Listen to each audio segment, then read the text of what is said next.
Let's talk Davion Mitchell. He's a 6'1" point guard out of Baylor, a champion, a winner. I've got Sam Vecenie here. Sam, let's talk about maybe one of the grittiest players in this draft. I love Davion Mitchell. I also love Davion Mitchell for all of the reasons that you just laid out, and they are numerous. He's a winner. He's been a winner at basically every single level that he's played at over the course of his career. He plays exceptionally hard. And before we get into the game side of it even, like I know a lot of people that have worked out with him. I know a lot of people, for instance, I've talked to the Baylor coaching staff. There are so few players over the years that I'm doing this like 8 years now, that people will just come out of like the woodwork to tell you, oh my God, Davion Mitchell, this guy is the dude. Like he is the hardest worker we've ever had. He's one of the absolute like best people we've had in our program. He's so competitive. Like we would bet on this guy with whatever we have. So that tends to be a good sign whenever you have people that are just so open and strong about how they feel about a player. So even before we get into the game aspect of it, it's just worth noting like Davion Mitchell is just has all of the character boxes in terms of like competitive drive, work ethic, everything just tick to a T. Yeah, which is really important, especially from the guard position. I think that it's important that you bring in guys like that. And there's some good teams. You have teams like Golden State that are going to have picks in his range. Yeah. And to me, there's a fit there. He fits that kind of culture very easily. Also, you look at a team like a Sacramento who's still trying to establish a culture. I don't love the basketball fit necessarily, but if you're trying to establish a culture, he's another guy that can fit there. Let's talk his offensive game. The number one thing with him is going to be the shooting, because he plays as a freshman at Auburn, 28% from three. The attempts are more limited. Then he transfers, redshirts at Baylor, plays again in 1920, and he shoots 32% on 3.5 attempts a game. This last year, 4.7 attempts, 44, almost 45% from three. He shot lights out. What do you think of that improvement? Is this a blip on the radar? Is he really a 35% shooter? What is he? So yeah, I can even take it a step further than that. So I courtesy of Synergy, have access to numbers that will tell you that I believe from like 25 feet and beyond, which is really where he's going to have to be able to shoot the three from, like a foot and beyond the 3-point line.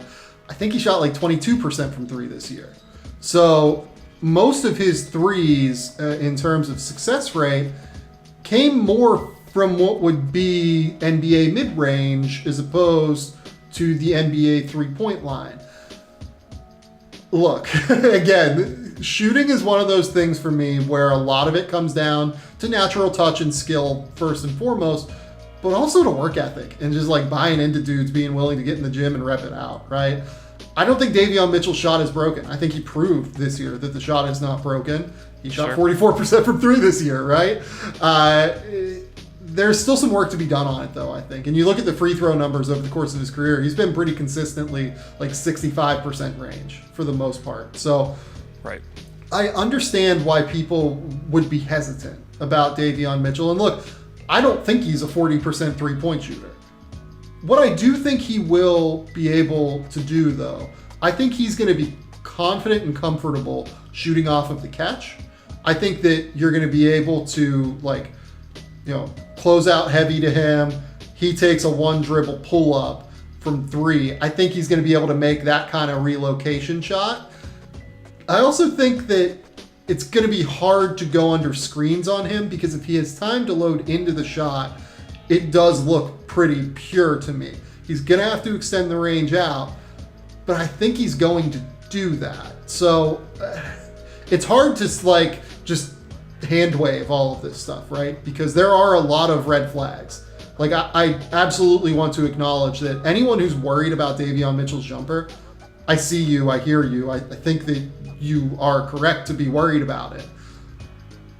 But I just kind of bet on the dude at the end of the day. Like, he's shown enough shooting skill at this point to where I do think he's going to be able to at least be an effective shooter in the manners that he needs to be effective to be like a starting quality point guard. I don't think he's going to be like an all-star point guard. That's not where I evaluate him. But I think he is going to be able to get to like starting quality. And in large part, it's because the shot, it kind of isn't it's the most important thing, but it's not the best skill that he brings to the table either. Yeah, let's talk about his defense a little bit, because this is he's one of the strongest small guards I've ever seen.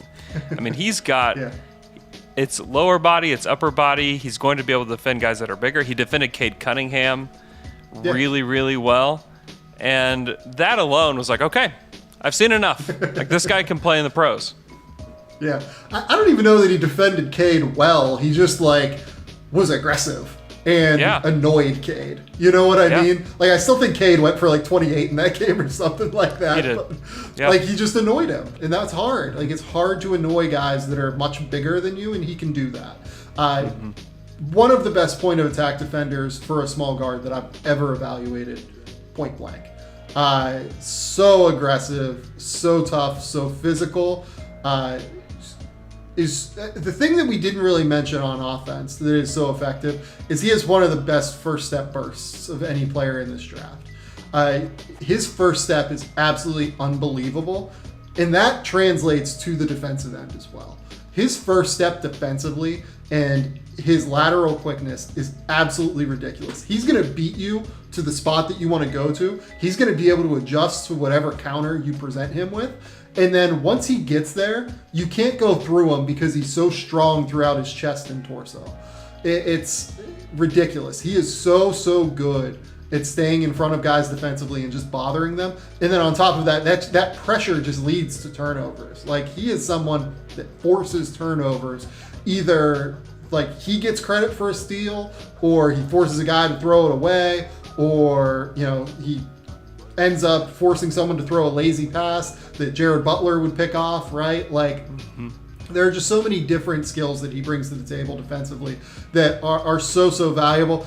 He's also an expert flopper. Like, let's just be real about that too. Yeah. Like, he is absolutely someone that NBA fans are going to get immensely frustrated with how often he flops. It is a Marcus Smartian level skill with how he just throws his chest into someone and then flies back.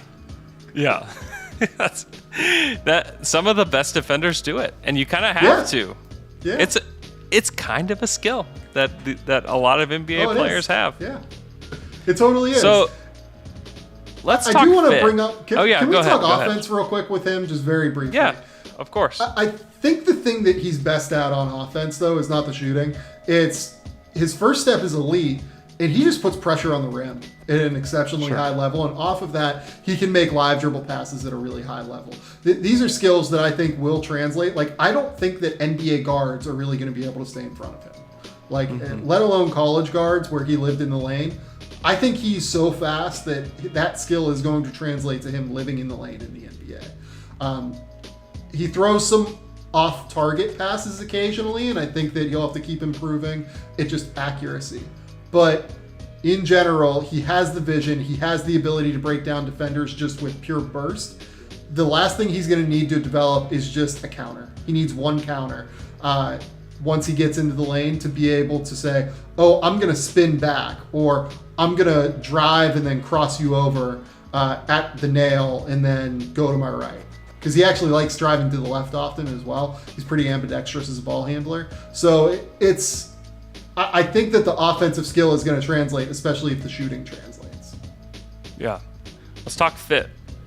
There's an obvious fit at 7 to the Warriors. I think that a lot of people have drawn that there. I think that if the coaching staff and if the stars of that team have any say in what happens, I cannot imagine that they would see this guy and say, and him not be the guy they want to bring in. Because I think he could play from day one with them. I think he brings the mentality, the attitude that they want, and then they just need somebody to play today.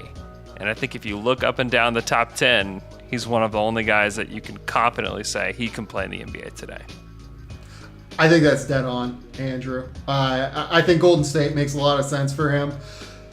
I don't know that they will take him necessarily, but I think that you're 100% right that if the players and if the coaching staff have a say, Davion Mitchell will probably be very, very high up on their board. The interesting thing, though, for Mitchell is that if he gets past Golden State at 7, it gets a little bit more complicated because Orlando has Cole Anthony, RJ Hampton, Markelle Fultz at point. I would imagine that they're probably going to roll with that and not take a smaller point guard, at least. Sacramento has De'Aaron Fox and Tyrese Halliburton. I agree with what you said earlier that they really need to just drastically improve their defensive mindset. So I think Mitchell should be on the board for them. I don't know that he will be, though. New Orleans just drafted Kyra Lewis last year in the lottery. They also have the Lonzo Ball situation to deal with, and they have Eric Bledsoe on the roster, which, I don't think you should be making draft decisions on Eric Bledsoe, but, the Kyra Lewis thing is a complicating factor, I think. The Charlotte Hornets just drafted LaMelo Ball last year and still have Terry Rozier on the roster. San Antonio has a million young guards that are really good. Indiana has a lot of really, interesting guards, I would say, at the very least. I think that his range really does start again there at 13. I mean, some teams just don't draft based off of need, and it's they'll just take the guy that they think is the best guy. And in that vein, I think that it'd be tough for Davion Mitchell to get past, number 12 or 13. But the fit part of it does make his draft range a little bit more interesting than what you would think on first glance.